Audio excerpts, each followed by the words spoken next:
Todo el mundo sabe que está mucho más sobredimensionado el sector entero versus el EBITDA real combinado de todo el mundo tech. Al final el tiempo pone todo en su lugar, ¿no? Y la empresa que no es capaz de evolucionar, pues no tiene sentido. Y la empresa que está en evolución, que no tiene nada detrás, pues tampoco tiene sentido, ¿no? O sea, al final hay unas métricas, unas vanity metrics, unas métricas de ego que se ponen de moda y que siempre acaban mal. Y ahora parece que el token maxing es una de estas métricas. Como más tokens gastas, más molas. También ha salido un artículo de New York Times hablando de Sam Altman. De New Yorker, que es el vecino del ¿era New New York Times. Sí, hicieron un que se llama un perfil de Sam Altman. Tiene un patrón consistente de mentir. Muchas personas le acusan de ser sociopático. Estamos en los momentos más raros, yo creo, de la historia del mundo tech. Pero ahora vienen 3 IPOs en la que han invertido unos pocos inversores, unos cuantos, pero unos pocos, que potencialmente van a ganar trillions de exit value. Concretamente 3 trillions. Entre Anthropic, OpenAI y SpaceX. Estamos hablando que el Producto Interior Bruto de España es 1,7 trillion. Bienvenidos a la tertulia de ITNIC. Bienvenidos una semana más al podcast de ITNIC. Esta semana estoy con Jordi Romero. ¿Qué tal, Jordi? Muy bien. Muy bien. Bueno, esto es uno de estos podcasts clásicos, ¿no? Donde básicamente tú me cuentas cuáles son las novedades que has leído en Twitter. Porque es que tú tienes una habilidad, Jordi, que es que... Ya estamos. No, es verdad. Tú lees en diagonal. Es como una especie de ¿sabes el autista? Gracias. No, porque que veía desde un helicóptero, veía una ciudad. Es que vi un reportaje una vez de un chico autista que Cuando no estás viendo moscas, ves... veía una ciudad desde helicóptero, desde arriba, y luego bajaba, le daban un papel y dibujaba perfectamente todos los edificios de la ciudad. Sí, está en memoria fotográfica brutal, ¿no? Que tienen algunas personas. ¿Tú tienes eso? Es lo mismo. Yo que salgo de un restaurante, no de un restaurante, salgo del Entrepreneur, donde vamos cada día y no sé si voy a la derecha o a la izquierda. Eso es otro problema. Bueno, vale, pero eso no vamos a hablar de eso. Vamos a hablar de las virtudes. Muy bien. Bueno, ¿cómo ves el mercado últimamente? Ostras. No, es verdad, porque estamos en los momentos más raros, yo creo, de la historia del mundo tech. Antes hablábamos, sí. Desde el año 2025... desde 2015, ¿Sí? todas las compañías VC-backed, ¿no? Que han recibido financiación en el mundo tech, estoy hablando de compañías tecnológicas que han recibido financiación de Venture Capital, sumadas desde 2015 hasta final de 2025, 10 años, sumadas entre todos, han generado un exit value de 1,44 trillion. Todas estas compañías. Que no está mal en los históricos normales, ¿no? 1,44 trillion. No está mal, teniendo en cuenta que todas juntas son pocos trillions. O sea, no hay muchos más trillions detrás de esto. O sea, realmente fue un mordisco importante. Pero ahora vienen 3 IPOs en la que han invertido unos pocos inversores, unos cuantos, sí. Pero unos pocos, sí. Que potencialmente van a ganar trillions de exit value. Concretamente 3 trillions. Entre Anthropic, OpenAI y SpaceX. Anthropic, más de 3 trillion. Anthropic, que valía 390 billion hace poquito, que parece ahora una ganga, ¿no? Seguramente, con el crecimiento que están teniendo. OpenAI, que valía 800 billion.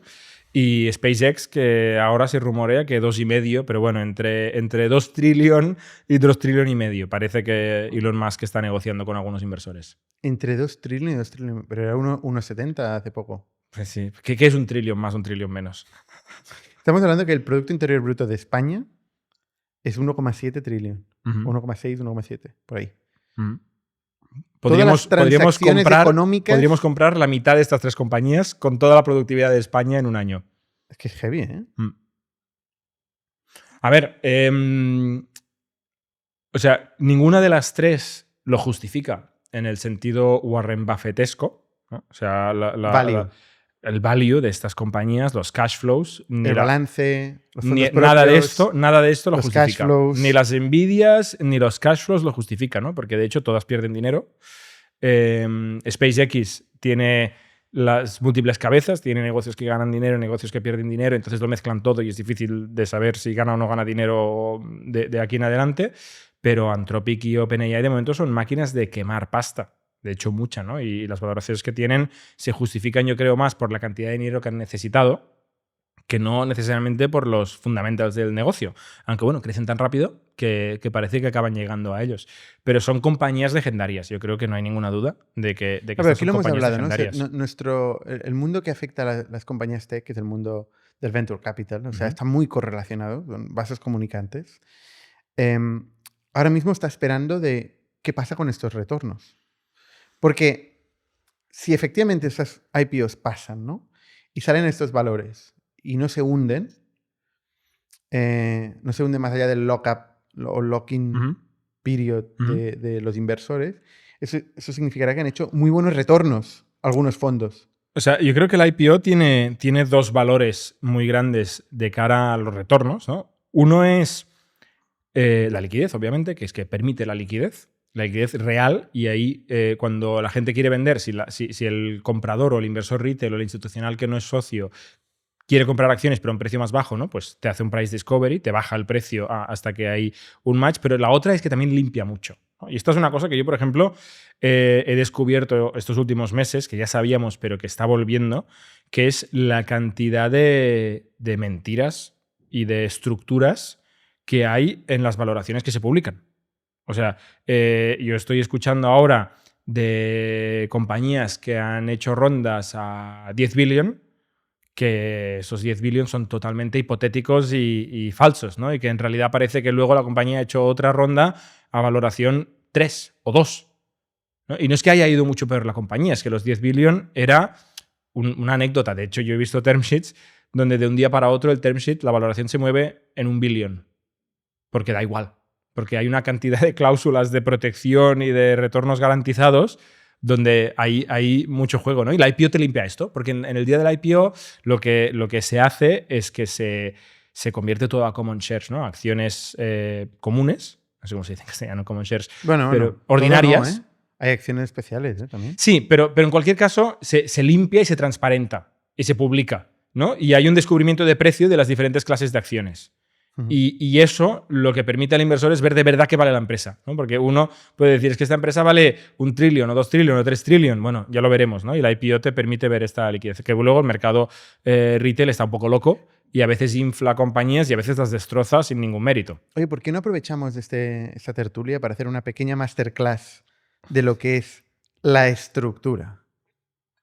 Porque la gente habla de la estructura, pero nadie entiende exactamente qué significa. La estructura es mala, ¿no? Es mala. Todo el mundo sabe que es mala la estructura. Yo creo que esto es una cosa que estoy de acuerdo contigo, se habla poco y que muchos emprendedores que no han pasado quizá por mercados menos bollantes, ¿no? Desconocen, o al revés, o emprendedores que les toman el pelo y les enchufan una estructura que no se dan cuenta. Y yo creo que luego te puedes pegar un susto. Cuando decimos estructura en general, lo que nos referimos es que cuando se define unas condiciones de inversión y un pacto de socios, normalmente entra un dinero a la compañía y el inversor que invierte se queda un porcentaje de la compañía, ¿no? Y esto, si lo divides, tienes la valoración de la empresa, que esto es lo fácil que todo el mundo invierte, ¿no? Por ejemplo, pues yo invierto 1 millón de euros por el 10%, la compañía vale 10 millones. Vale, hasta aquí fácil. Pero imagínate que en el contrato pone, en cualquier venta, yo he puesto 1 millón, pero yo me garantizo que me llevaré 5 millones.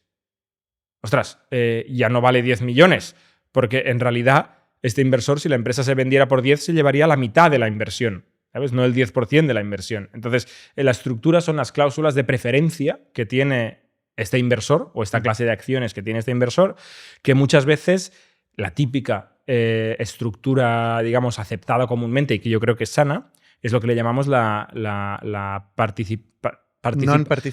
preferencia no participativa, ¿no? El non-participating preference, que es que, exacto, una vez, ¿no? Que yo pongo 1 millón de euros en esta compañía por un 10% y yo seguro que si se vende la compañía me llevo 1 millón, ¿no? Entonces, si se vende por 1 millón, me quedo el 100%. Si se vende por 2 millones, me quedo el 50%. Si se vende por 20 millones, entonces ahí me quedo el 10%, me quedaré 2 millones y habré puesto 1 y me habré llevado 2, habré ganado 1 por el camino. Esto es lo típico. Esto no se considera estructura porque es lo estándar y es sano porque te ahorra situaciones raras que hemos hablado aquí en el podcast, ¿no? Como luego una venta al día siguiente por 4 duros y el inversor ha hecho el primo porque ha comprado un 10% y luego le han robado el dinero casi, ¿no? Se podrían hacer escenarios un poco perversos.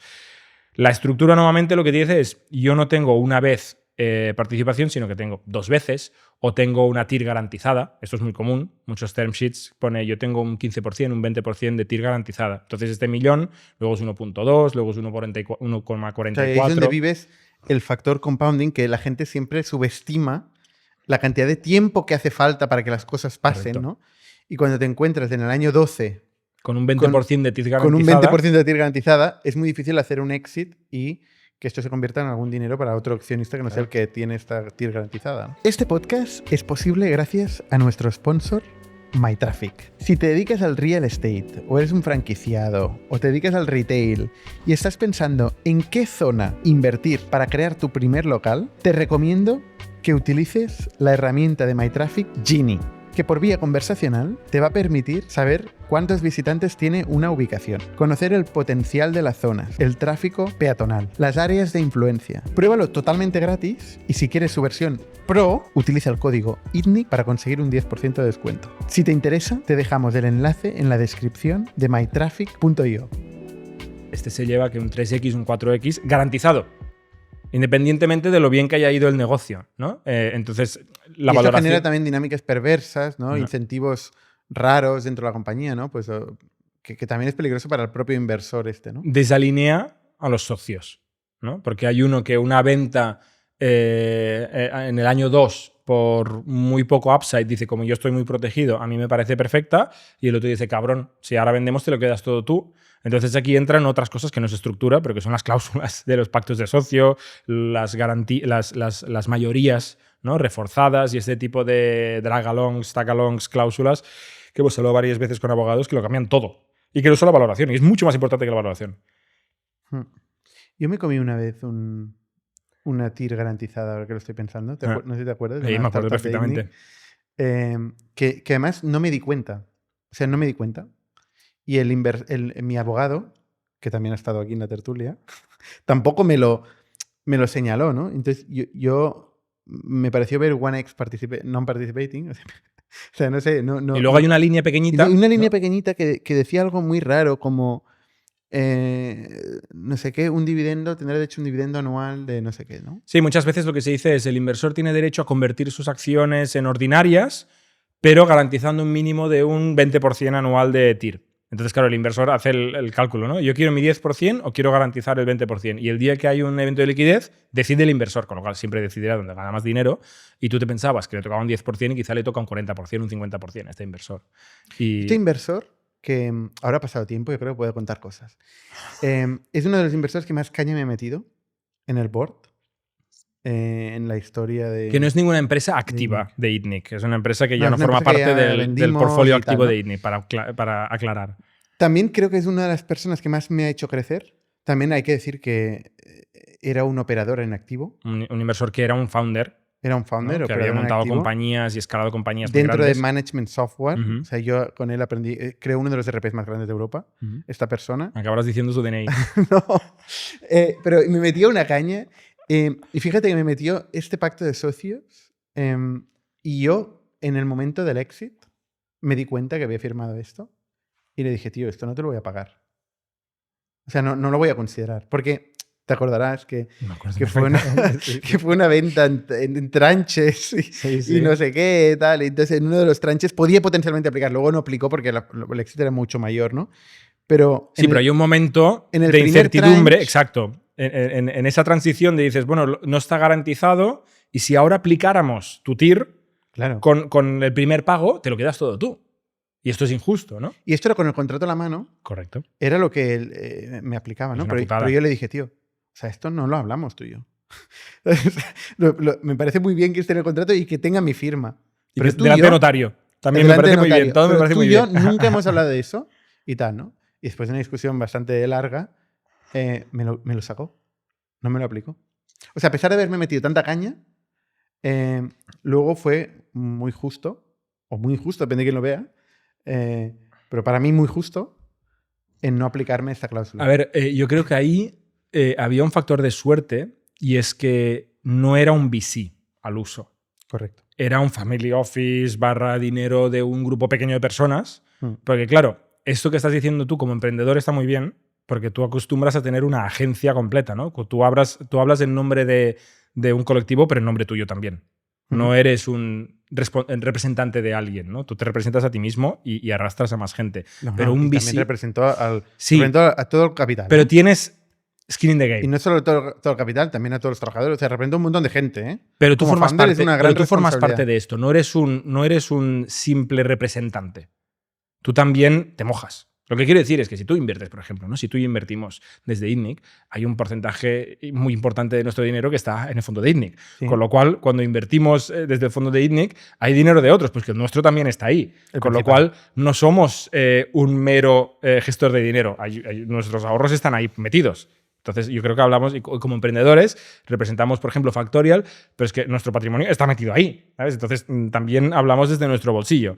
Pero hay mucho VC con el que los emprendedores hablan que no tiene un porcentaje importante del fondo y entonces no va a poder quizá hacer esto. Lo que quiero decir es que... O lo va a poder hacer más, porque tiene menos a perder. O sea, al final, pero es más cobarde, Porque le pueden demandar. O sea, al final, ¿no? El LP, que es el Limited Partner del fondo, dudo que le puedan demandar dice por oye, eso. yo tenía firmado un derecho de preferencia y tú has decidido pasártelo por el forro y yo he perdido dinero. ¿Dónde está mi dinero? Devuélvemelo. ¿Tú te imaginas este escenario? Y yo sabiendo veo que como menos skin in the game tiene el VC, como más institucional es y menos personalista, vamos a decir, más hay esta tendencia de asambleas, protocolos, comités. Pero tiene skin in the game. ¿Tú te acordarás de alguna discusión que hemos tenido con alguno de los socios de Factorial? Sí. Que yo le he calculado el carry. El trozo de carry. No le hizo ninguna gracia. Me acuerdo perfectamente que no le hizo quiero ninguna decir gracia. que claro que tiene skin in the game. Bueno, pero en este caso era una persona que tenía un carry muy importante. Pero es que hay fondos, voy a poner un ejemplo, ¿no? Hay fondos enormes, de estos que gestionan decenas o centenares o miles de billions, ¿vale? Estamos hablando de los fondos soberanos o los planes de pensiones gigantes. Tú ahí al final acabas hablando con una persona que es casi un funcionario. Es una persona de un equipo de 1000 personas que gestionan cientos de miles de millones de dólares, una locura. Esa persona no tiene agencia.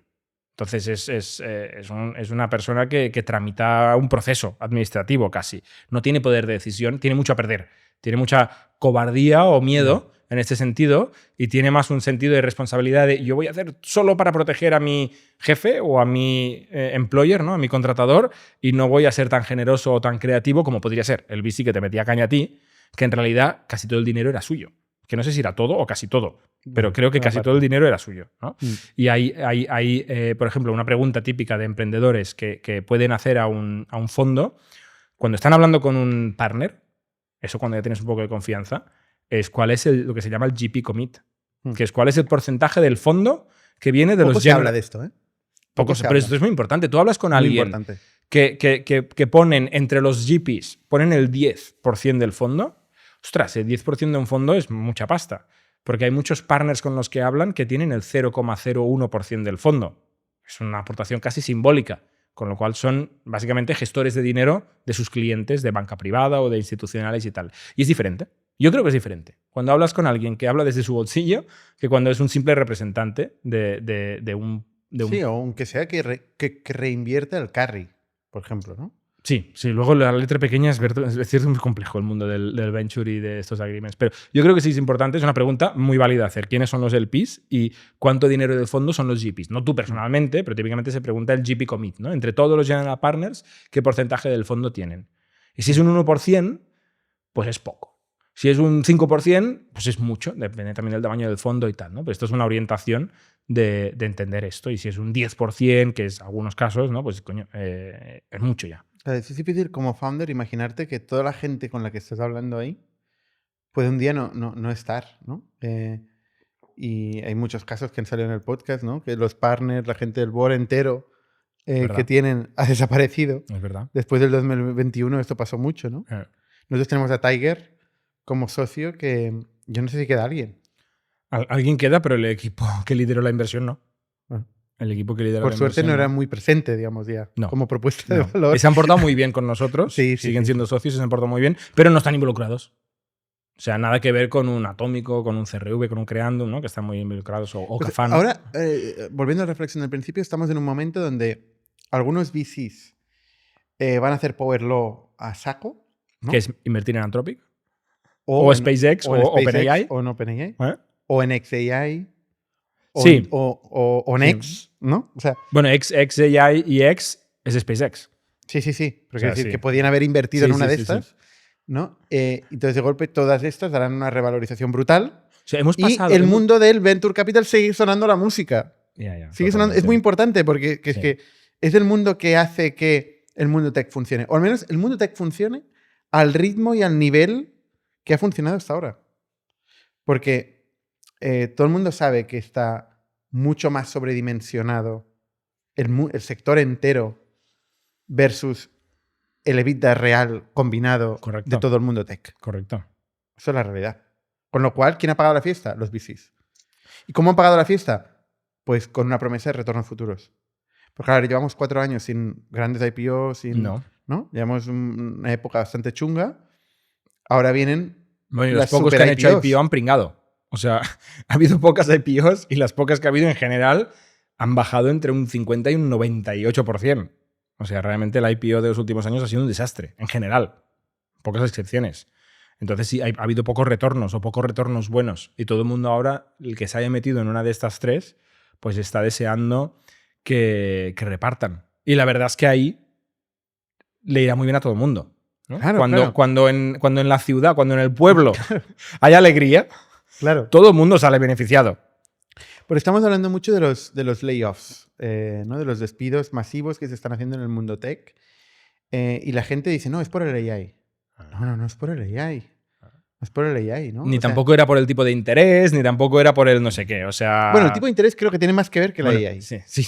Porque al final es el capital sí, que pero entra había- o no entra en ese sector. Pero incluso en ¿Y aquel cuáles momento, son sus alternativas? yo creo que los equipos de management que sabían que tenían problemas enormes de ineficiencia, pero que obviamente o no pueden hacer despidos o sufren las consecuencias negativas de hacer despidos, cuando hay una justificación buena que no es he hecho muy mal mi trabajo y me he pasado de gastar o de contratar o de hacer cosas, ¿no? En lugar de decir esto, dicen, no, es que ha habido una externalidad, que es que el tipo de interés ahora ha subido mucho, el coste de capital se me ha hecho mucho más caro, estoy forzado a corregir esto, ¿vale? Pues la gente, o la AI o el tal, es una narrativa que ayuda mucho, sobre todo las empresas cotizadas, que necesitan cuidar mucho la narrativa, para que la gente no diga, ostras, esta empresa estaba mal gestionada, va a llegar un activista investor y va a echar al CEO. No, es que ha sido una externalidad y de hecho al revés, chapó porque están reaccionando muy bien al entorno.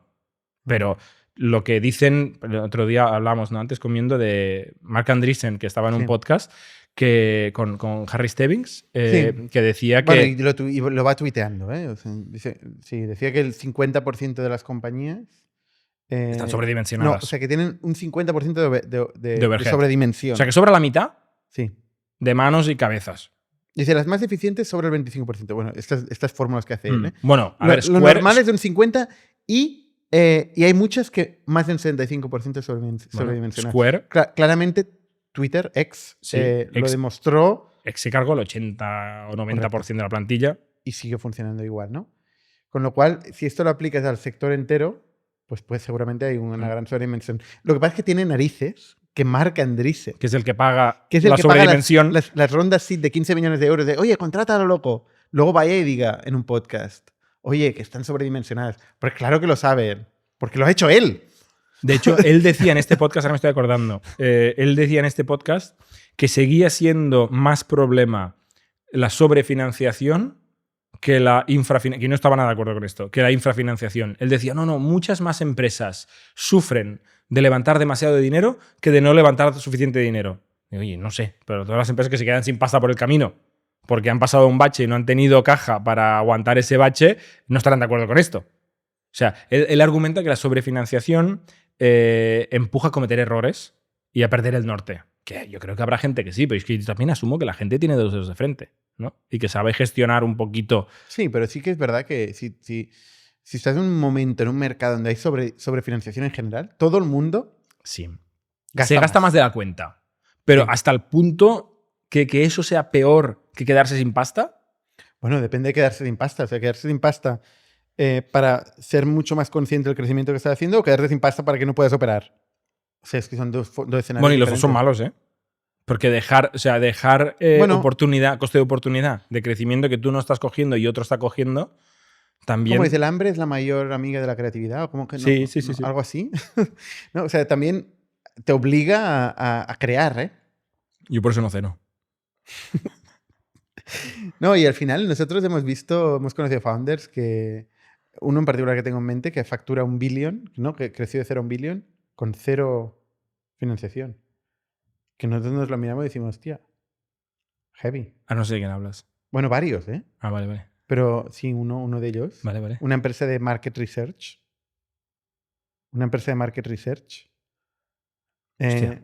Cuyo nombre es que no me acuerdo. Es que Vale, vale. No, es que no quiere decirlo, es que no me De acuerdo. Market Research. Sí, sí. Bueno, no me acuerdo. Me he perdido, vale. Pero vale. que conocimos ¿Y es amigo nuestro? al founder. No, no es Ah, amigo vale, nuestro. vale. Pero conocimos al founder Vale, a un evento vale. en donde explicó la historia de su crecimiento, vimos su cultura súper fuerte, ¿no? Nos explicó cómo había ido de 0 a 1 billón y nos impresionó mucho. Ah, estás hablando de... Sí, ya sé quién es. ¿Sabes? No me acuerdo el nombre, pero... Meltwater. Meltwater. Estás hablando de Meltwater. Exactamente. Sí, el nombre del founder ya no me acuerdo. Pues hace Eh. años ya. Estás hablando de hace 6 o 7 años. Sí, claro, Sí, hace años.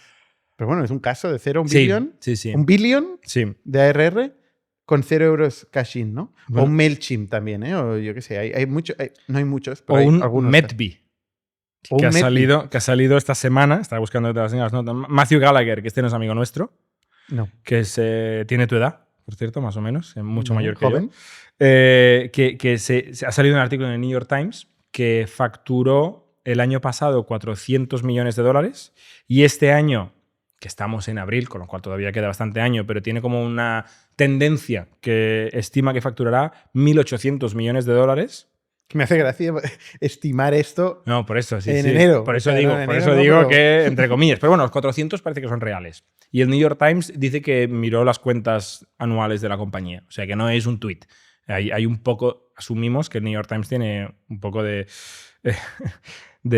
criterio en hacer periodismo. Dice que es la Eh, primera persona que ella sola, Con su hermano. bueno, con su hermano Que no, es una no putada. lo dijo, ¿eh? Es Eso una sale después. Eso lo- sale después. lo Es una del putada. hermano. Porque dices, ¡ih! O sea, casi. Casi. Pero me hace gracia Tenía que meter al hermano. Me encantan los haters que luego siempre aparecen y dicen, no, es que el hermano. Es que tiene un hermano. Y Tiene dices, un bueno, hermano. ¿y tú tienes un hermano? ¿Qué has hecho, no? Pero bueno, no, los haters han dicho muchas más cosas. Sí. Bueno, que sí, que tenía algún outsourcing, que tenía una gestoría externalizada que le hacía no no solo sé eso, qué. que hacía como cuentas falsas, que publicitaban engañosamente. De hecho, tiene una investigación de la SEC o de no sé qué organización, porque al final lo que vende es un adelgazador. Bueno, no. O sea, lo que hace esta compañía, vamos a explicarlo bien. Lo que hace esta compañía Que, es. por cierto, una- eso tiene demanda infinita. Correcto. Claro. Ha pillado. Bueno, sí, pero esta ola está para todos, ¿eh?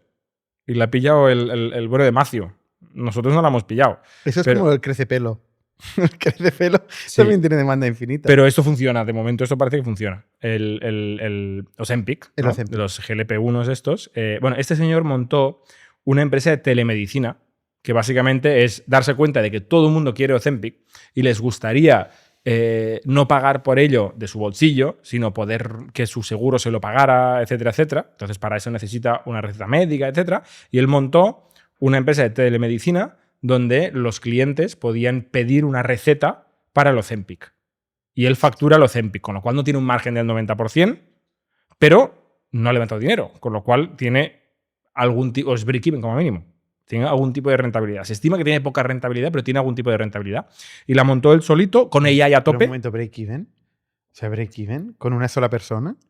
No, pero es que te insisto, él vende Ozempic, pero Es que el si tiene Ozempic, un el Ozempic 5% no lo de fabrica él. Pero si tiene un 5% de rentabilidad Sí, ponle que tendrá esto. sobre ponle- 1 billón, Pues en 50 kilos bueno, no está mal. para él.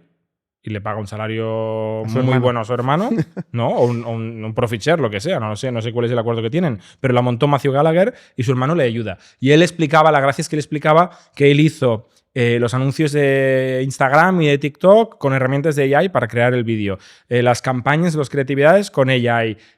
Los emails con los proveedores, el call center también. O sea, él montaba todos los agentes y todos los robots para generar demanda y para servir la demanda y luego hacer los pedidos y mandar el Ozempic a casa a las personas. Y se quedaba pues un margen que no será altísimo, pero es que eso, o sea, un 5% de 1 billón ya son 50 millones para su bolsillo. ¿No tienes el Twitter petado de gente que dice que gestiona su empresa con un OpenClaw? Sí, sí. Chief of Staff. No, pues, yo tengo un Sí, sí, montón. le O sea, llaman de todo. Yo creo que realmente el negocio es explicar cómo gestionan su empresa. Bueno. O sea, la empresa es cómo explicar cómo Correcto. gestionar la empresa. Esto es como con el que OpenClaw. hace cursos de cómo ganar dinero en Internet haciendo cursos de cómo ganar dinero en Internet, de hacer cursos de cómo ganar dinero en Internet. Pero ¿alguien gana dinero sin hacer cursos de cómo ganar dinero en Internet? Porque yo no lo he visto. De momento solo he visto el que gana dinero haciendo cursos. Son cosas como los Ozempic, que tienen demanda infinita. Bueno, sí, correcto. Ganar dinero, perder peso o crecer pelo tiene dinero. Oye, el demanda Ozempic, infinita. Trump no hizo una regulación. O sea, ahora estoy hablando de cosas que no tengo ni idea. Pues, Pero, ¿qué pasa, de cabeza, de ¿Qué cabeza. pasa? Pero, ¿no hizo una regulación para financiar o ayudar o comprar más barato el Ozempic a escala? No tengo ni idea. No tienes ni idea, ¿no? No tengo ni idea. Next. Vamos al mundo. Lo que sé es que en Estados Unidos se paga entre 3 y 5 veces más que lo que se paga en Europa. O sea, yo conozco conocidos míos que han comprado Ozempic en Europa a tocateja sin seguro. No me acuerdo del precio, pero eran como 500 euros al mes, 700 euros al mes. ¿Tú conoces a alguien que toma Sí, Ozempic? sí. ¿Y qué te dicen? Pues que han perdido un montón de peso, pero el día que se lo han dejado... Esto, por cierto, ni es asesoramiento financiero, ni asesoramiento de salud, ni médico, ni nada, que no nos demanden, aquí no sabemos nada de nada. Pero bueno, podemos facturar $1 billón, sí. No, pero yo conozco personas cercanas a mí que se han tomado Ozempic, han perdido mucho peso en pocos meses, se han dejado de tomar Ozempic y lo han recuperado todo. Dos casos, familia de media distancia mía, que han perdido mucho peso, pero luego lo han ganado todo cuando se lo han dejado de tomar. Porque no les ha dado la gana estar pinchándose toda la vida. Porque tienes que pincharte. Te tienes que pinchar, te quita el hambre, no comes, entonces no hace falta tener la autodisciplina de comer poquito. Es como una especie de insulina, ¿no? Bueno, es que de hecho se inventó para de hecho, Ozempic, el nombre Ozempic, si no lo tengo mal entendido, el nombre Ozempic es para la prescripción de diabetes. Luego el Wagobi, no sé cómo se llama, Wagobi es el mismo producto, pero con la prescripción de perder peso. Que primero la gente lo hackeaba, los biohackers se compraban la medicina de la diabetes y se lo inyectaban para perder peso. Y luego, ¿cómo se llama la empresa que hay detrás de Ozempic? Que son nórdicos. Es una empresa gigante, hombre. No lo sé. ¿No me ayudas ahora? No. Me saldrá. Bueno, la empresa esta, poned en los comentarios. Novo Nordisk. Novo Nordisk pidió la licencia para el mismo producto, pero para otra prescripción. Porque tú la medicina... ¿Y no tiene ningún tipo de efecto secundario? O sea, ya sé que no eres médico, pero... Ahí no me meto ya. Los casos que yo conozco les ha ido muy bien. El problema es que no ha tenido retención. Que cuando se han dejado de pinchar han vuelto a comer lo que no tenían que comer o la cantidad que comían más calorías. O sea, al final el tema del déficit calórico parece que está bastante estudiado. O sea, si comes menos de lo que gastas, pierdes peso. Si comes más de lo que gastas, ganas peso. Eso es física. Sí, pero requiere disciplina. O pincharte. Y si no tienes ni disciplina... Pero esas son las típicas cosas que dentro de X tiempo se descubre que pues tenía X efecto. Claro, bueno, esto es como todo, ¿no? Hasta que no hay un volumen grande y tiempo, no se sabe. Pero vaya jardín nos hemos metido, ¿eh? Volvamos, por favor, al mundo tech. A ver, ¿el SaaSpocalypse se ha acabado, Jordi? Sí, lo damos por muerto. Ya. Bueno. Ahora mira, hoy me ha hecho mucha gracia porque estaba hablando con un inversor, mi hobby, ¿no? Del tema del SaaSpocalypse, y justo recibo en ese momento un email de Andreessen Horowitz, del Substack de Andreessen Horowitz, que pone Chart of the Week, SaaSpocalypse Interrupted. Y explican que nada, que esto del SaaSpocalypse... Cero conflicto de intereses tienen en enviar este mensaje. Pero yo no sé por qué mandan tanto contenido los de Andreessen que me saturan el inbox. Pero básicamente, que yo lo he estado viendo ya las últimas semanas. Primero, sí que es cierto que hubo una correlación, que no causalidad, de anuncios de Anthropic con unas bajadas importantes en el precio de acción de las empresas cotizadas de software. Entonces la gente hizo la narrativa muy buena de mira, Anthropic lanza esto y las empresas se van a la mierda, pero luego haces zoom out y esta bajada, que sí que es cierto que tuvo un pequeño acelerón esa semana, llevaba ya semanas. Entonces era una tendencia de que había empresas que el mercado estaba castigando porque se estaban rebalanceando carteras, porque había empresas que estaban teniendo no suficiente rentabilidad porque seguramente tenían demasiada estructura de gastos o de personal o de lo que sea, ¿no? Que esto se achacó a la AI está matando el software, pero muchas empresas han remontado, otras están creciendo más que nunca, otras están mejorando su rentabilidad, y si haces zoom out, dices, oye, el software sigue estando más barato de lo que ha estado, ¿no? O con múltiplos más bajos de los que ha estado, pero parece que se está desconectando la narrativa de la AI y que simplemente es un tema de mercado cotizado, es un tema de stock market y no de AI. Y mi sensación de hablar con inversores es que ya se ha acabado el SaaSpocalypse. O sea, la gente obviamente, si habla con una empresa de software y esa empresa de software no tiene una buena historia de AI, pues es más, ¿qué narices haces? ¿No? ¿Cómo puede ser que no estés utilizando la AI para transformar tu negocio tanto en propuesta de valor como en tu operativa interna? Pero si lo estás haciendo, estas empresas se consideran tan buenas como cualquier otra. De hecho, es más, empieza a haber un poco de haterismo de algunas empresas AI nativas que dices, esto lo hace Anthropic. Y tú me estás cobrando aquí una valoración premium de la hostia porque eres AI, pero en realidad la propuesta de valor es muy fina, ¿no? Porque tú lo has construido en 3 semanas, Anthropic en 3 días y el primo de al lado también en 3 semanas. Entonces, Al final el tiempo pone todo en su lugar, ¿no? Y la empresa que no es capaz de evolucionar, pues no tiene sentido. Y la empresa que está en evolución, que no tiene nada detrás, ¿no? Que simplemente tiene el AI washing y ya está, pues tampoco tiene sentido, ¿no? el oportunismo máximo, ¿no? Que lo dices, bueno, porque había detrás. Sí, es AI, pero es como antes el .com. De hecho, había una metáfora que me gustaba mucho, que hablaban de ahora del token maxing, Sí. que ahora parece que para ser guay hay que gastar mucho dinero en AI. O sea, es absurdo, ¿no? O sea, las mejores empresas son las que más gastan en AI. De hecho, un inversor que tú y yo conocemos muy bien nos dijo, ¿cuánto gastáis de promedio por desarrollador al mes? No, estáis out. Estáis muertos. Estáis muertos porque no estáis gastando suficiente dinero en tokens de AI. Y decía unos números Absurdos. muy altos. Muy altos. Pues son bajos comparado con lo que se ha publicado de Meta, concretamente. Que yo no los compro. Pero bueno, la metáfora es esto. Hace 4 días era el headcount. Parecía que las empresas molonas eran las que contrataban más gente. Hace 4 días era el GMV, ¿no? O el total transaccionado en los marketplaces, que es como más dinero muevas, más la petas, aunque no ganes nada.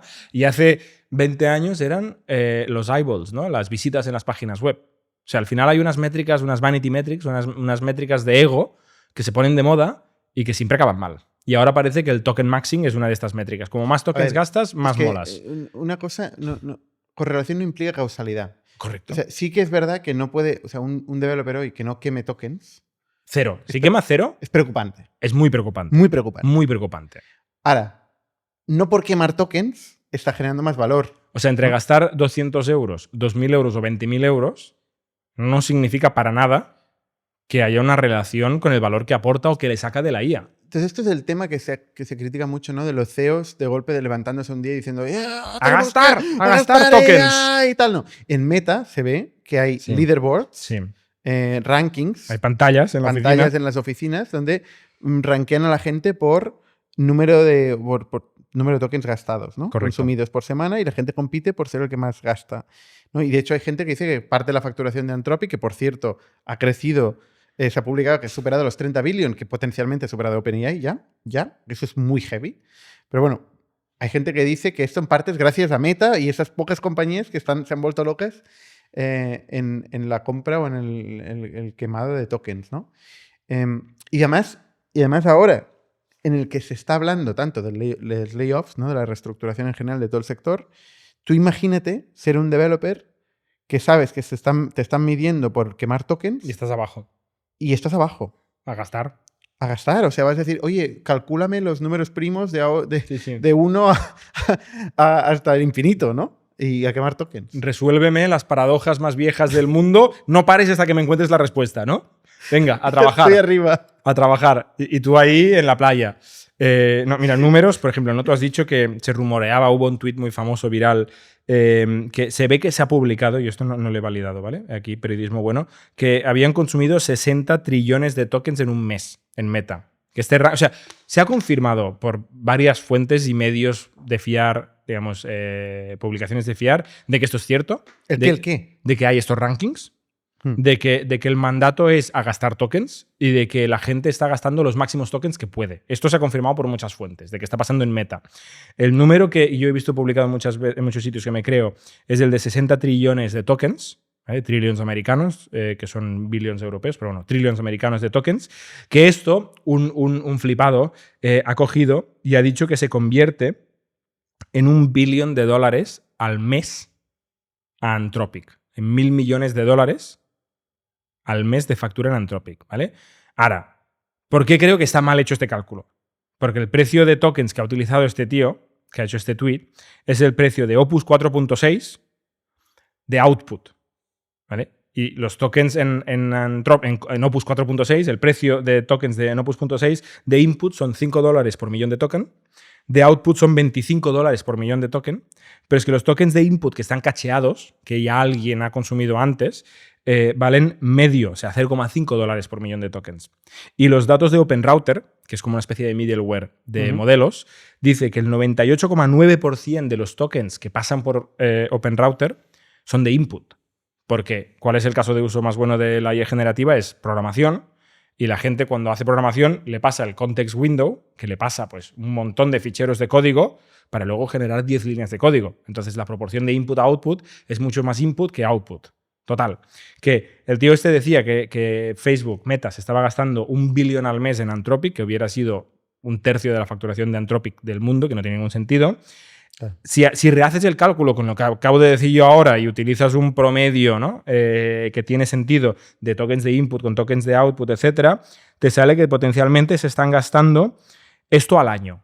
O sea, unos 100 y pico millones al mes o $1,5 billion al año, que no está mal, en tokens de Anthropic, Meta solo. De hecho, Anthropic, Meta, tiene más o menos unos 30.000 programadores, he escuchado por ahí.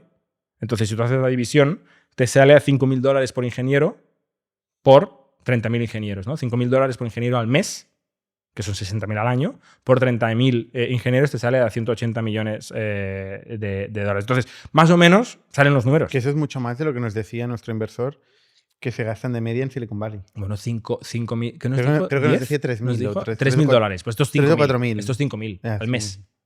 Sí. Bueno, me lo creo. Hombre, si tú pones un ranking y la performance tuya depende de lo que gastes, ya te aseguro que la gente va a gastar. La gente no es tonta. Además, se paga otro.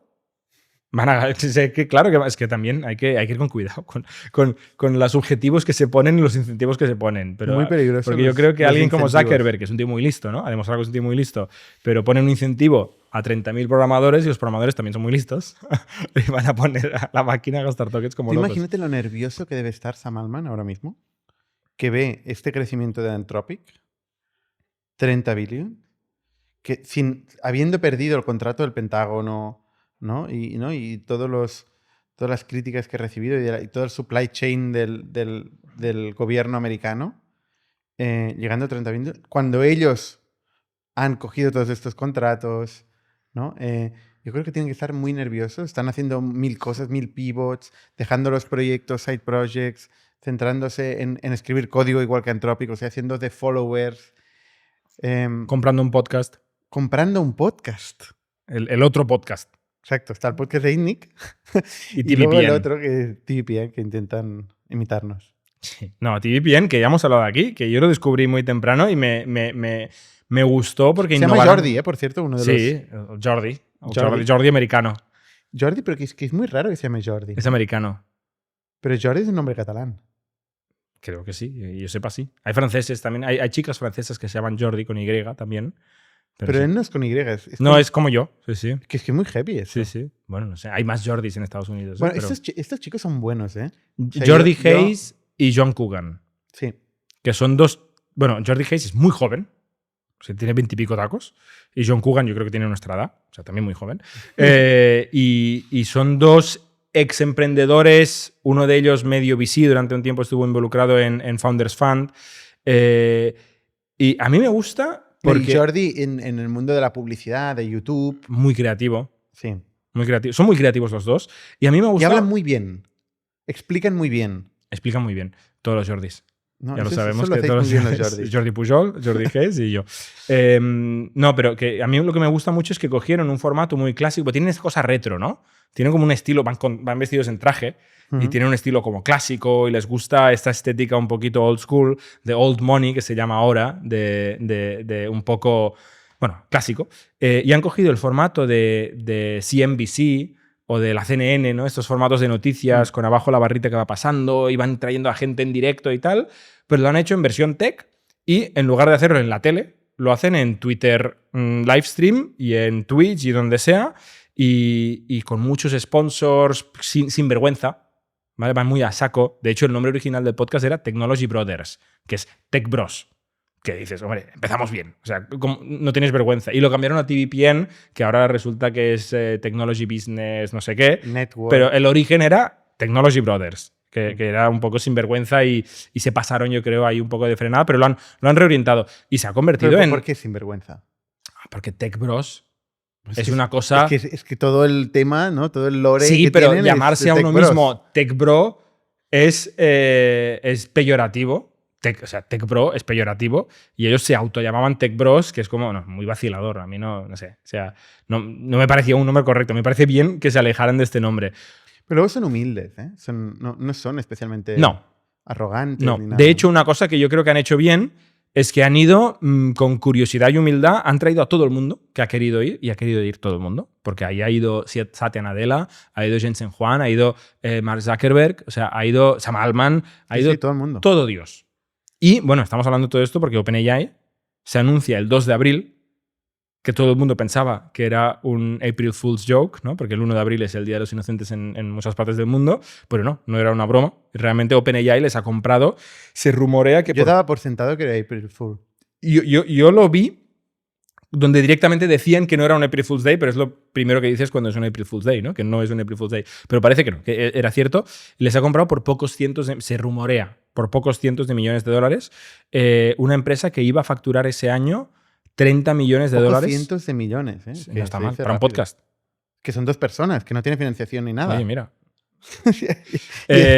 Facturaban, que nosotros no facturamos, 30 millones de dólares al año en publicidad. Es que además tienen mucha publicidad. Y lo hacen muy bien. Sí. Lo hacen muy bien porque tienen publicidad. Ramp fue el primero que invirtió en ellos como anunciante y un poco les bootstrapeó porque no han levantado dinero. O sea, es un podcast, no levantaron rondas, pero el primer contrato de publicidad de Ramp dicen que es lo que les dio caja para contratar gente, comprar cámaras. O sea, al final es una movida hacer un podcast. John tenía un canal de YouTube. Sí. Con más de 1 millón de followers. Sí, tenía práctica siendo youtuber.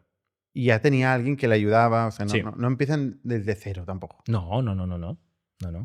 Pero va muy rápido. Crece muy rápido. 1 año y medio. Un año y medio de cero a venta por pocos cientos de millones, un podcast, ¿eh? No está nada mal. Y te compra OpenAI, que yo, que escuchaba el podcast, ahora me gusta menos, porque ya no es neutral. Claro que no. Nada es neutral, ¿vale? Yo tampoco creo en este concepto de la neutralidad absoluta. O sea, la gente tiene su opinión y a mí me gusta que la tengan, ya decidiré yo si está sesgado o no está sesgado. Pero ahora sabes seguro que hay detrás. Que parte del contrato, se ve, dicen ellos, es que ellos van a mantener la independencia editorial. ¿Qué vas a decir? Claro. ¿No? O sea, que me parece muy bien y me los creo, pero ¿qué vas a decir? Sam Altman en ¿Vas a decir, no, ahora vamos a manipular la realidad para hablar solo bien de OpenAI y cagarnos en Anthropic? No vas a decir esto. No, pero es que ahora cuando hablan de OpenAI es que no es creíble. Claro. Ahora cuando hablen de el ARR de Anthropic, de lo que hemos hablado tú y yo hoy, ¿no? De hecho, no hemos hablado de lo más gordo que ha pasado hoy, que es el AGI, que ha llegado el AGI otra vez. Pero bueno, cuando hablan de un tema de estos, ya te pones así en las... Bueno, yo lo escucho en el coche, ¿no? Ya me pongo así, cogiendo el volante y diciendo, ¿cómo me creo esto? Que al final pues reportan al señor de marketing de OpenAI. Estrategia. Reportan al señor de estrategia de Y OpenAI. luego, ¿cómo siguen motivados? Yo me planteo, porque también pasa lo mismo con My First Million, ¿no? Que lo compró HubSpot por 20 millones. Otro gran podcast, muy diferente. Muy diferente. ¿También son Tech Bros? ¿También son Tech Bros? Bros. A ver, al final voy a... ¿Te gustan mucho los bros? A mí me gustan mucho, es que son majos. Que a mí me sorprende... Bueno, a ver, no me sorprende en el caso de My First Million de que sigan ahí al pie del cañón motivados. Pero es que al final cuando compras un podcast, compras 2 personas hablando. Sí, hay poco más. Claro. Bueno, hay un catálogo, pero que pierde validez. En estos dos casos, o sea, en el caso de TVPN, el catálogo no vale nada, porque es actualidad. O sea, una vez han pasado 2 semanas, un podcast de TVPN de 3 horas diario no vale absolutamente nada ir a esa hemeroteca. En el caso de My First Million, es medio actualidad, pero en general, compras que sigan haciéndolo. Uh-huh. También tienen cosas graciosas, tienen un gong, tienen una serie de ruidos que fan. Tiene una maquinita de estas de risas enlatadas y de comentarios épicos. Pero es que son valientes, son unos cachondos. O sea, hacen cosas un poco ridículas que a ellos les hacen gracia y es auténtico. A mí me gusta porque es auténtico y a veces pueden ser unos fantasmas, a veces pueden ser unos flipados. Pero oye, porque les apetece. No, hay un tema, yo creo que sí hay un tema un poquito de postureo. de que si mi Porsche y si mi Rolex y si mi amigo Zuckerberg... O sea, Jordi, ¿eh? Jordi. Sí, es un poquito más fanfarrón, pero oye, que lo sea, es que me parece muy bien. Pero lo hace, yo creo que lo hace de una manera que es auténtica. O sea, que es así el tío y tiene un... Bueno, como todos los Jordis. Como todos los Jordis. ¿Qué- ¿Por qué siempre pillo yo antes? No vamos a explicar lo que ha pasado justo antes de que empezáramos a grabar. ¿Qué era? Que estábamos hablando con un emprendedor del portfolio. Que es que esta frase me ha matado. Que nos ha pasado varias veces que vamos a darle al grabar y nos llama un emprendedor. Sí, con Y cosas que, respondemos con el micro delante. con cosas que a la gente de la audiencia le gustaría mucho escuchar, pero no vamos a publicar. A ver, cuenta. Que en un emprendedor del portfolio estábamos hablando de cosas y dice, sí, porque esta persona dice yo no sé por qué le caigo tan mal a Jordi Romero. Y tú dices, él y todo el mundo. Y os habéis quedado tan anchos. Eso lo he dicho yo. Os habéis quedado tan anchos. Por cierto, hablando de emprendedores de nuestro portfolio, Ahí. Harry Stebbins Sí. ha publicado un Que tuit. también cae mal a mucha gente.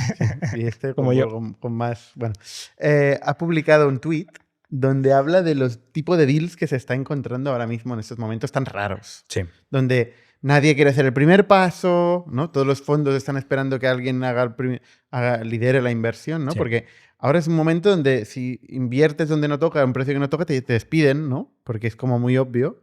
Sí. Sin embargo, si sigues a un buen inversor que ha hecho un term sheet, pues te promocionan, ¿no? Sí.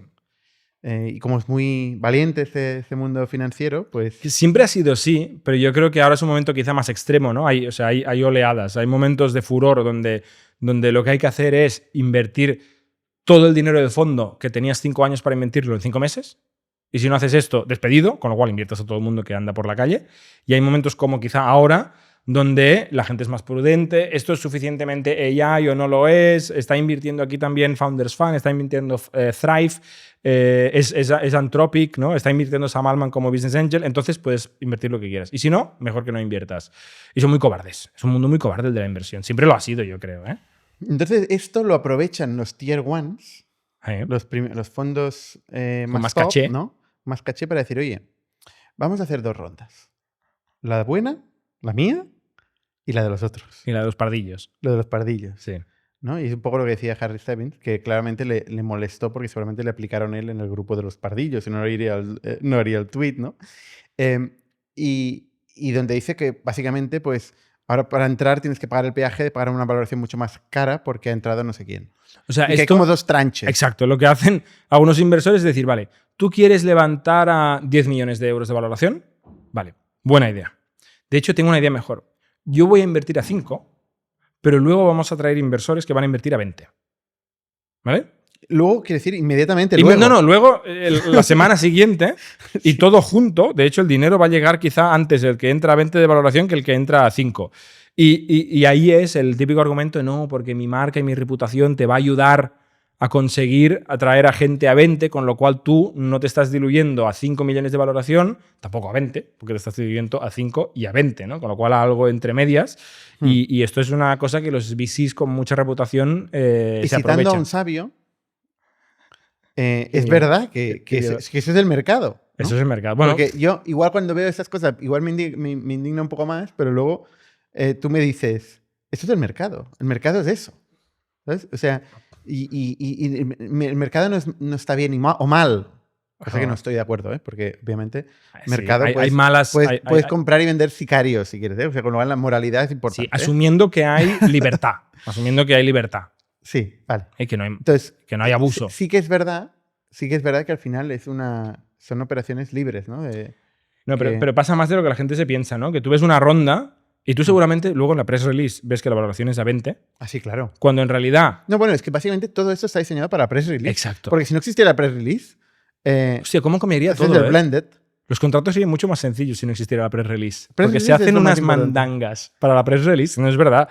Claro, la gente luego se publica que ha levantado a 20, pero ¿qué pasa? Que quizá ha levantado, ahora sigo con este ejemplo, ¿no? Se ha levantado 2 millones a 5 y luego 1 millón a 20. ¿La valoración son 5 o son 20 o es el promedio proporcional? Depende. ¿Son los mismos inversores a forma proporcional o hay el tier 1 que dices tú entrando a 5 y el pardillo entrando a 20? ¿No? Y luego lo mejor es que escuchamos una historia de uno que dijo, no, tú entra a 20, pero tranquilo porque hay otra valoración que es a 40. ¿Vale? Entonces, hay otro pardillo plus que va a entrar a 40. Eso es el neuromarketing de las palomitas. ¿Sabes que las palomitas, tú cuando vas y dices, dame unas palomitas medianas? Sí, que son gigantes. Medianas son las más pequeñas que hay. Ah, vale. Luego están las medianas, las grandes y las gigantes. Pero ostras. nadie va y pide unas palomitas gigantes. Pero en cualquier caso, la del medio... No, son cosas diferentes, ¿eh? Pero la del medio normalmente es la que te enfocan. Te enfocan a la del medio. Sí. Esto está ¿No? súper estudiado. Está superestudiado. Seth Godin y toda esta gente. Claro, tú no quieres ser el que... Ni el barato, Ni el barato ni el de lujo. ¿no? La no decisión es lo más popular. Totalmente. Mira, yo el otro día, aprovecho para rajar, pero estuve hablando con expertos en pricing. Y te juro que como me vuelvan a decir good, better, best, me lío a hostias. Porque, o sea, hay empresas que se dedican a cobrar millones de euros que aseguro que no vamos a pagar, ¿vale? Y te hacen un pitch que te dicen, mira, lo que hay que hacer es good, better, best, que es esto que estás diciendo tú, ¿no? Que es el producto de mierda, que está muy bien, el chollo, que es el del medio, y el de lujo, que es para ricos, que tú no te puedes permitir, pero es que el del medio en realidad está igual de bien. Y te cuentan que no, que la clave es hacer good, better, best. Y de verdad que me lo dijeron ya como 4 veces seguidas y me quería morir. Oye, explícanos qué pasa en Anthropic con Me he perdido. el último algoritmo. Ah, sí. Ostras, esto es muy gordo, ¿eh? El último update, Mythos. Vale, gracias, porque no me acordaba el nombre. Bueno, ahora esto se filtró, que no sé si lo llegamos a hablar en tertulia o no, pero se filtró una landing page que no estaba publicada, pero alguien con un scrapper lo encontró, y es cierto, ¿no? Que es el nuevo modelo de Anthropic, ahora sí que lo ha publicado Anthropic, que el modelo no ha publicado el blog post, diciendo que tienen un nuevo modelo, que por cierto, es el primer modelo que se entrena con las nuevas Blackwell, con la nueva arquitectura de GPUs de NVIDIA, que Anthropic, que son muy buenos en marketing, están diciendo, no lo podemos publicar, porque es que este modelo es AGI tan a saco. No usan las palabras AGI, pero dicen este modelo está encontrando vulnerabilidades en todas las plataformas open source que se utilizan para toda la infraestructura del mundo, y si le diéramos a la gente acceso a esto, hackearían a todo el mundo, con lo cual no podemos darle acceso. Y han anunciado una alianza con Microsoft, Amazon, Apple y Nvidia y un par de compañías más. Han anunciado un fondo de $300 millones, creo que es.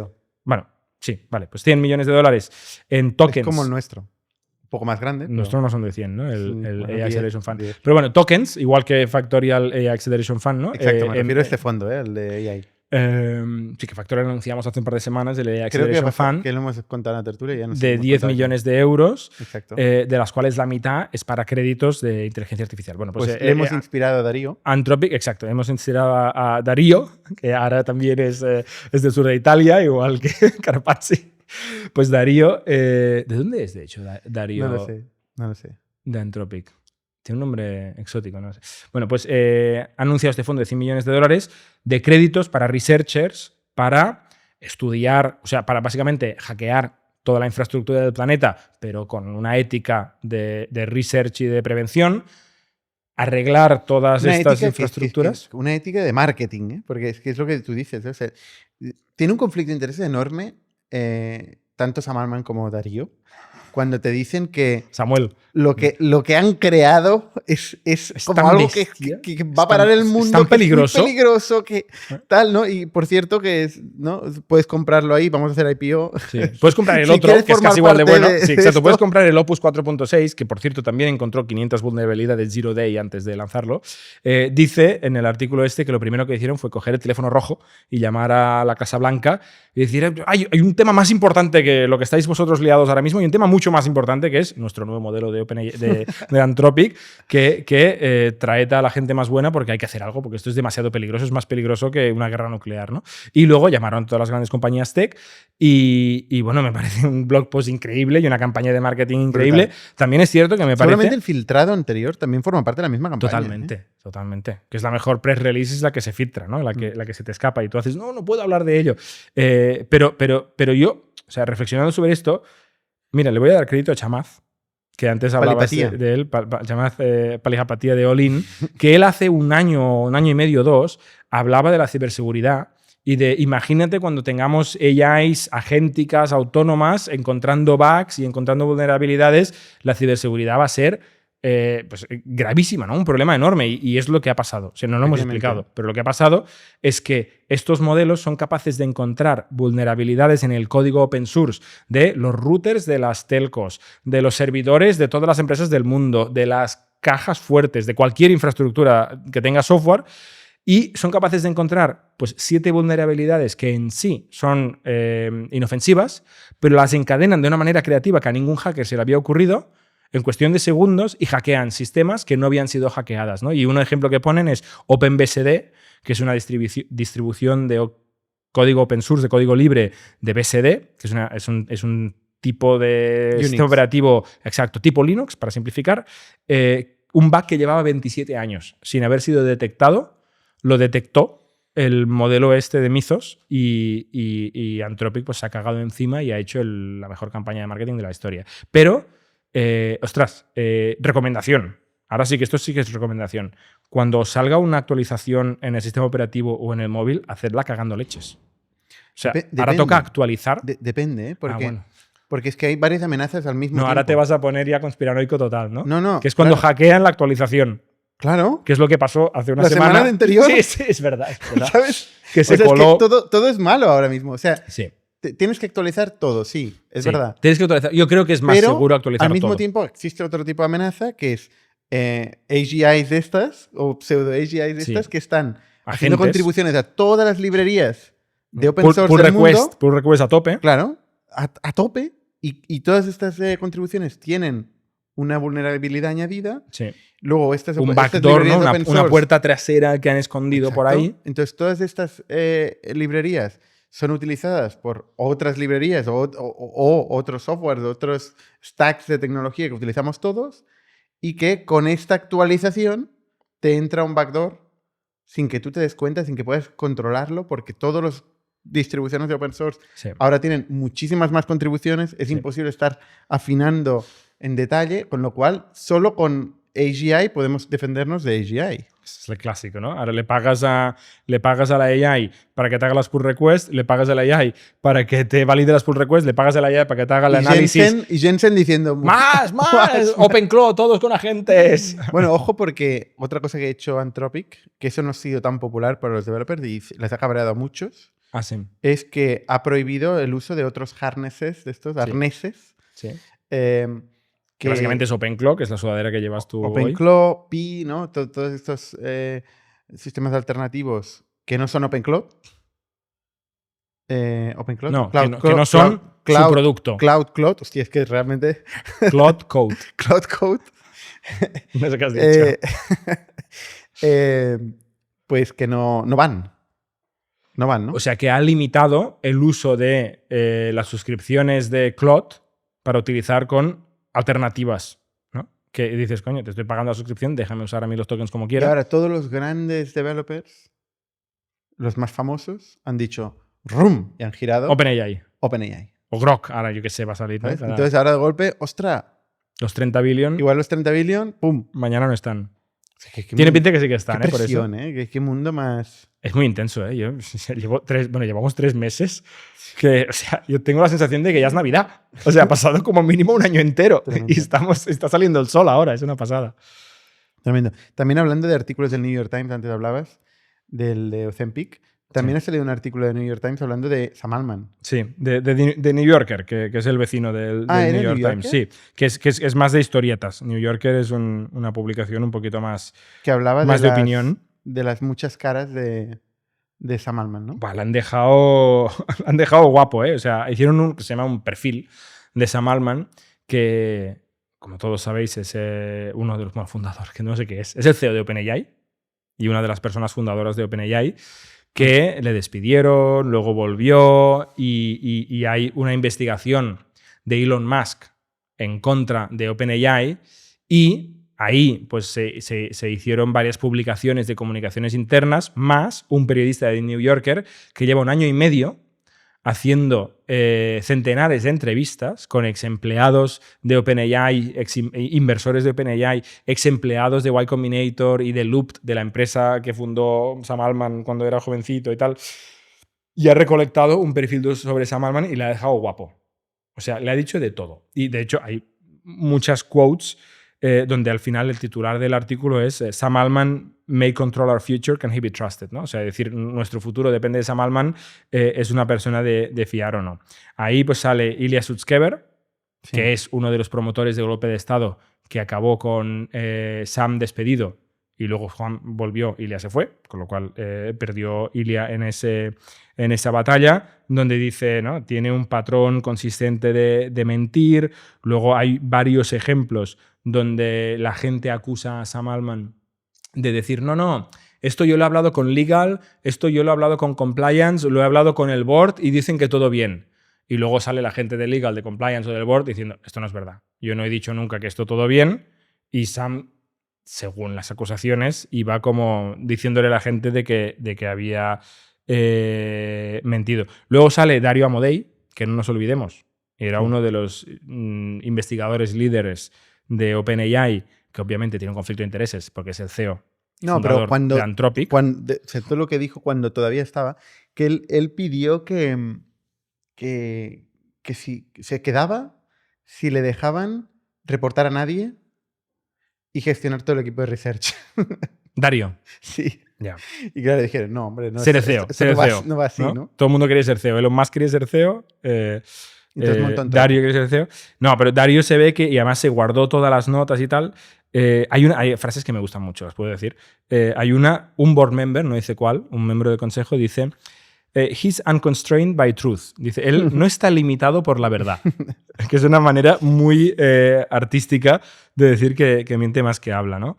Muchas personas le acusan de ser sociopático, pero muchas personas, según estas fuentes, dicen que hace trucos Jedi, como en la Guerra de las Galaxias, que es que como dicen que como Steve Jobs manipulaba el entorno, pero a una manera mucho más descarada y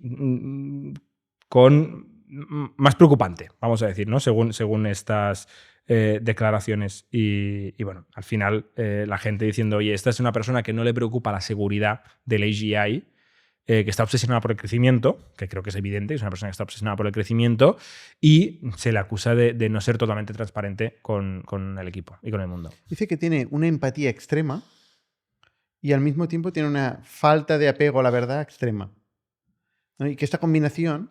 Not constrained by the truth. Esta frase.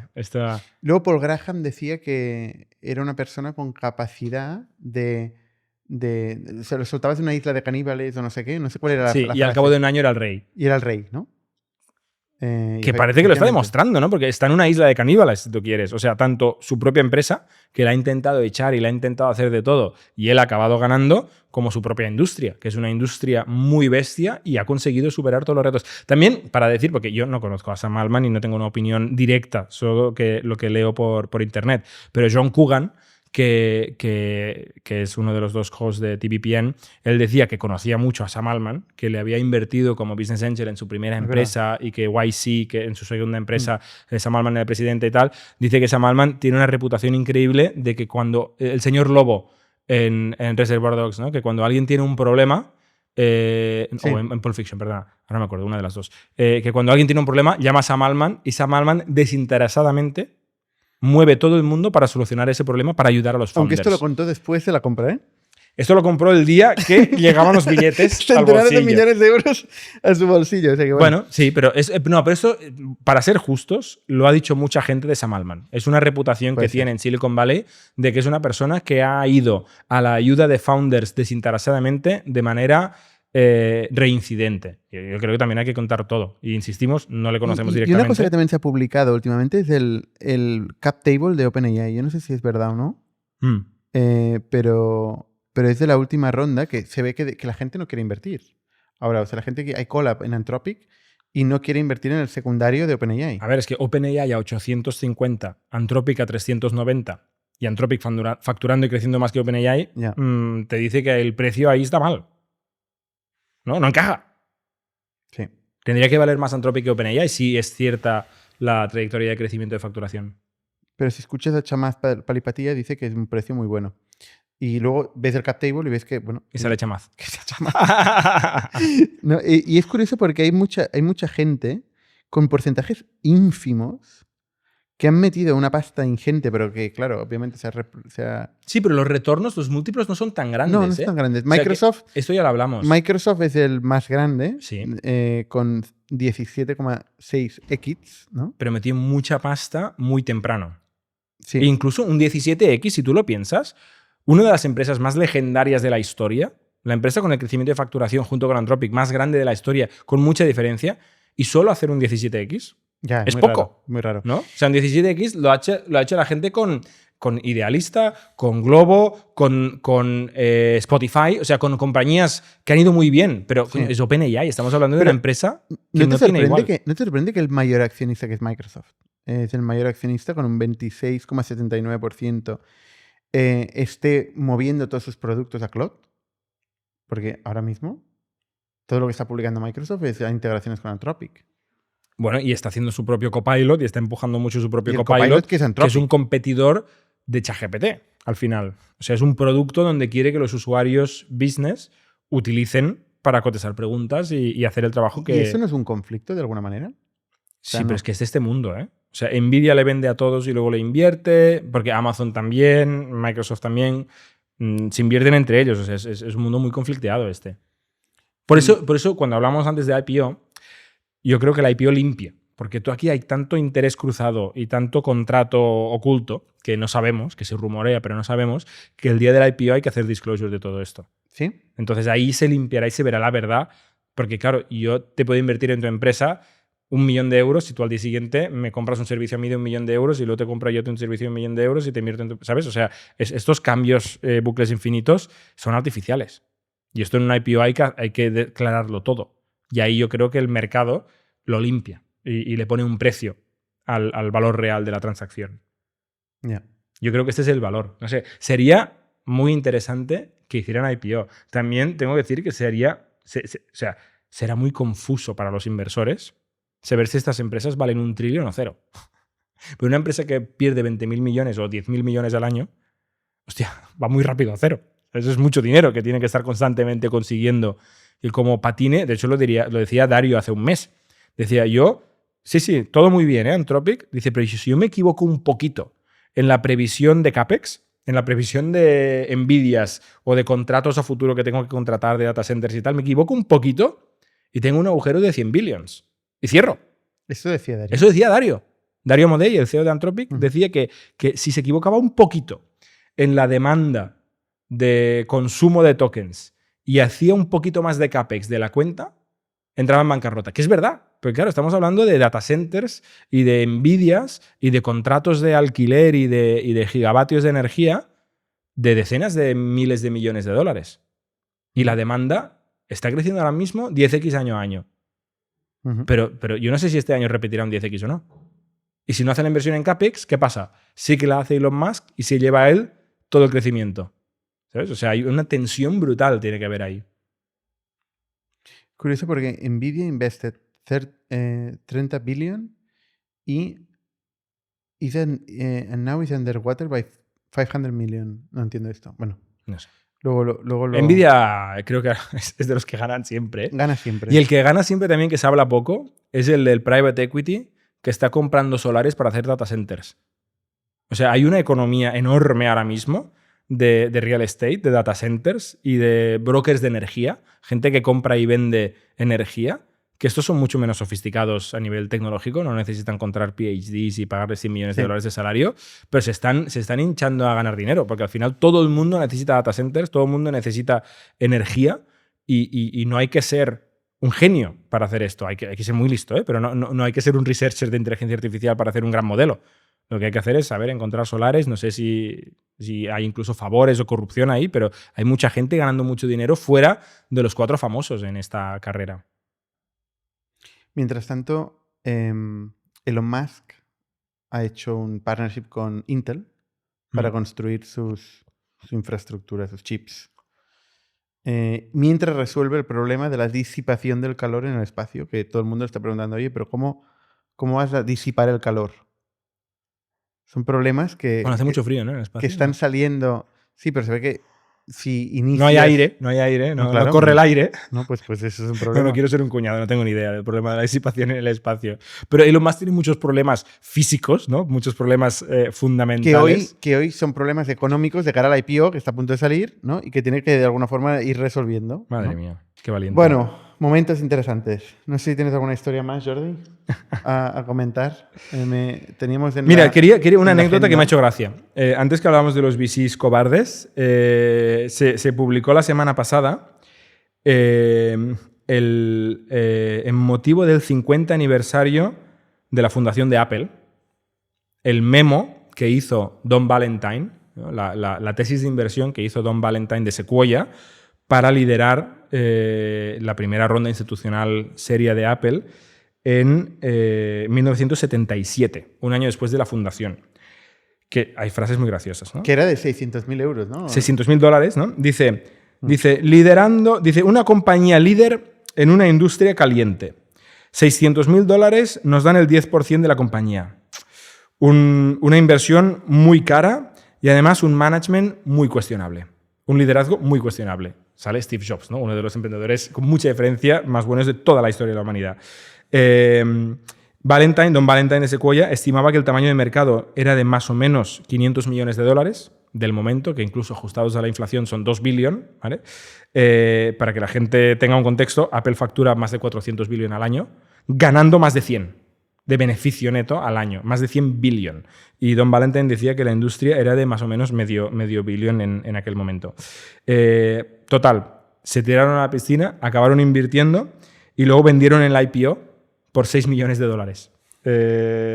O sea, generaron un retorno de 40x, que no me sé, pues 600.000 por 6 millones es un 10x, no sé por qué me dice aquí un 40x, pero bueno, vendieron el IPO, lo que podrían haber sido 30 billion de valor, lo vendieron en el IPO porque su política de inversión, que de hecho es un debate clásico, es una vez la empresa ya está cotizada, ya no necesitas venture capital. Cualquier persona... Creo que ha cambiado, ¿eh? En Sequoia. El Sequoia desde luego ha cambiado. Después de haber invertido en Apple y vender por 6 million en lugar de por 26 billion, han cambiado de Bueno, pero es opinión. que es otro tipo de inversor el que invierte en empresas públicas, ¿no?